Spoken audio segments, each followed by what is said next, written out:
নমস্কাৰ, মই অজয় পাটৰ আৰু আপোনালোকে চাই আছে ফাৰিউ নিউজ। আজি মই উপস্থিত আছোঁ জাগিৰোডত। জাগিৰোডৰ এটা ব্যস্ত অঞ্চলত, এখন বাণিজ্যিক এটা অঞ্চল, য'ত উপস্থিত আছোঁ আৰু আজি আপোনালোকক চিনাকি কৰি দিবলৈ ওলাইছোঁ দুজন বিশেষ যুৱকক। এই দুজন যুৱক চিনাকি কৰাৰ এটাই কাৰণ হৈছে, যিটো সময়ত আমাৰ থলুৱা মানুহৰ হাতৰ পৰা আমাৰ ব্যৱসায় বাণিজ্যবোৰ আঁতৰি যাবলৈ ধৰিছে, সেই সময়তে আমাৰ দুজন জনজাতীয় যুৱক, তিৱা যুৱকে মিলি এটা সৰু ক্ষুদ্ৰ ব্যৱসায় আৰম্ভ কৰিছে। তেওঁলোকে আৰম্ভ কৰিছে জোতা চেণ্ডেলৰ এটা ক্ষুদ্ৰ ব্যৱসায়। যুৱক দুজন হৈছে ৰাজীৱ পাটৰ আৰু মধুসূদন পাটৰ।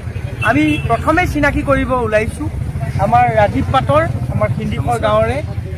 আমি জানিবলৈ বিচাৰিম, তোমালোকে এই ব্যৱসায়টো মানে এটা চিন্তা, যিটো চিন্তাই এটা বাণিজ্যিক ক্ষেত্ৰলৈ আগুৱাই নিছে, এটা ক্ষুদ্ৰ ব্যৱসায় কৰিবলৈ আৰম্ভ কৰিছা, এই কনচেপ্টটো তোমালোকৰ মাইণ্ডত আহিল কেনেকৈ?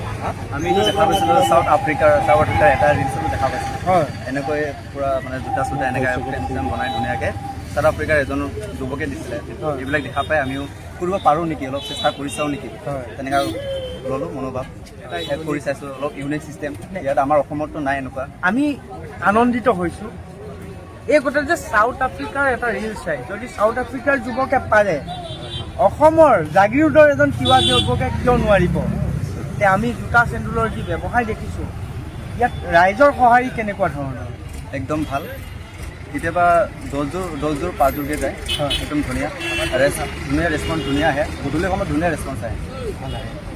হয়, আৰু আমি মধুসূদন পাটৰ পৰা আমি জানিবলৈ বিচাৰিম, আমাৰ মধুসূদন পাটৰ, তুমি ব্যৱসায়ীৰ লগতে জড়িত হৈছা, এটা ক্ষুদ্ৰ ব্যৱসায়, ইয়াৰ পৰা এটা ডাঙৰ সপোন, জাতিটোক প্ৰতিষ্ঠা কৰাৰ এটা সপোন, সমাজখনক প্ৰতিষ্ঠা কৰাৰ সপোন আৰু নিজকে স্বাৱলম্বী হোৱাৰ সপোন। যিহেতু আমাৰ থলুৱা মানুহে ব্যৱসায় বাণিজ্যৰ লগত জড়িত নহয় বুলি বাৰেই আমি মানে এই কথাটো শুনিবলগীয়া হৈছে, তেনেকুৱা মুহূৰ্তত এটা ব্যৱসায় ক্ষেত্ৰৰ লগত জড়িত হৈছা, এটা ক্ষুদ্ৰ ব্যৱসায়ৰ লগত জড়িত হৈছা, মানে মনৰ আকাংক্ষা কেনেকুৱা এটা আশা কৰিছা? বহুত ভাল ৰেচপঞ্চ পাইছোঁ বৰ্তমান। তো আমাৰ এইটো বহুত ইউনিক ছিষ্টেমৰ কৰিব অলপমান ট্ৰাই কৰিছোঁ। আৰু তোমালোকে কেৱল জোতা চেণ্ডেলতে সীমাবদ্ধ হৈ থাকিবা নে আৰু কিবা? আমি আৰু আগুৱাই যাব ট্ৰাই কৰিম। আৰু চিন্তা আছে, বহুত চিন্তা আছে। আৰু তোমালোকৰ ধৰা এই ব্যৱসায়ৰ ক্ষেত্ৰত কিবা অসুবিধাৰ সন্মুখীন হৈছা নেকি? যে যিহেতু এতিয়া ফুটপাথত তোমালোকে দোকানখন দিছা, সেই কেনেকুৱা ধৰণৰ কিবা অসুবিধা আহিছে নেকি? যে ফুটপাথত তোমালোকে দোকান দিয়াৰ কাৰণে কিবা প্ৰব্লেম কৰিছে নেকি কোনোবা, এনেকুৱা ধৰণৰ কিবা অসুবিধা হৈছে? তেনেকুৱাতো এতিয়ালৈকে মন্তব্য অহা নাই। পাৰিবা ধুনীয়াকৈ বক কৰা। হয়, সকলোৱে সঁহাৰি জনাইছে। তোমালোকৰ এই লোকেশ্যনটো কোনটো কি হয়, কোনটো ঠাইত আহিলে তোমালোকৰ পৰা জোতা চেণ্ডেল পাবা, আৰু কি ব্ৰেণ্ডৰ ৰখোৱা, কেনেকুৱা ধৰণৰ মানে জোতা চেণ্ডেল ৰখোৱা, এইটো বিষয়ে অলপ কৈ দিয়া। আমাৰ আছে ৰানিঙৰ, বিশেষকৈ পুলিচ, আৰ্মি, পেৰামিলিটাৰী ফ'ৰ্চৰ চাকৰি তৈয়াৰী কৰি থকা মুখাৰ স্পৰ্টছৰ আছে। স্পৰ্টছৰ জোতা, বিশেষকৈ স্পৰ্টছৰ জোতাবোৰ আছে। তাৰপিছতে স্নিকাৰ মুখা আছে, যেনে পিন্ধি যাব পাৰে ক'ৰবাত ফুৰিব গ'লে। তো লোকেশ্যনটো হৈছে জাগিৰোড মৰিগাঁও ৰোডটো, তো ট্ৰেফিক পুলিচৰ পইণ্টৰ কাষতে, আৰু তাত আহিলে দেখাই পাই যাব, কাষতে আছে।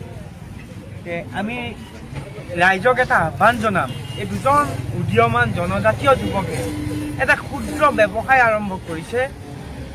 যদিহে আপোনালোকৰ প্ৰয়োজনীয়তা কিবা আছে বুলি ভাবে, তেওঁলোকক অলপ সহযোগিতা আগবঢ়াওক, তেওঁলোকৰ এই ক্ষুদ্ৰ ব্যৱসায়টোক অলপ আগুৱাই নিয়াত সহায় কৰক।